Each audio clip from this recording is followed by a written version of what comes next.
আসসালামু আলাইকুম, সবাই কেমন আছেন? ইউএতে বলো দিয়ার কারণ মানুষের সুন্দর মতো ব্যবসা করতে পারে না।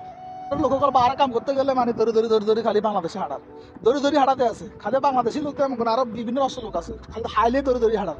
তো কালকে আমার এখানে যে দুইজন লোক আছে কাম করে বললে মাসরি হাতের আছে, কিন্তু তবু কি অবস্থা, হাতে কদিন কি আন্ডার অবস্থা।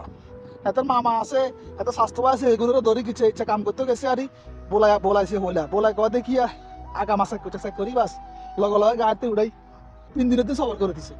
তা তারপর কিন্তু আগা মাস সবাই কিন্তু কফিলের ফায়াদি কিন্তু কাজ করে, কিন্তু তারপরও কিয়া বল দিয়া প্রচুর পরিমাণে ডিস্টার্ব করে। মানে হেটা যে সময় আগামা লাগাবে সেই সময় কই দিব, আর তুই তোর যদি পুলিশে ধরে আর কাছে ফোন করেছে, যেমন আর কফিলে ডাইরেক্ট কই দিছে।